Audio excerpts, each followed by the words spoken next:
Puso de cara moi pronto o cadro de Cerceda, no que estaba, aí vemos a Liñares, o novo presidente da Federación Galega. Este era o primeiro tanto do partido, gol de Xaco, no 38, a 7 do descanso, logo dese córner, dese rexeitamento, marcaba Xaco o seu cuarto gol na temporada,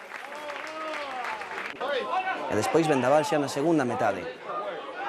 Ese era o tanto de Manu Barreiro, máximo goleador da categoría, 17 goles, que para non marcar goles o Cerceda, pois mira, el e o Pichichi leva 17 goles, o 3-0... Que decía que, ademais de marcar goles, segue coa solidez defensiva. De sempre, claro, deixando a porta a cero. Golazo, fermosísimo, de Dani Bea, que volvía despois de 3 xornadas mancado. Este é o segundo de Xaco, no 73. Fantástico, bo golpeo, goles fermosos, os do Cerceda. Un líder sólido e firme. Sí, señor. Ao final, acabaría pechando a Manciña, a maior goleada desta campaña, o tanto de Joselu no 76. Dese xeito, o Cerceda segue líder sólido.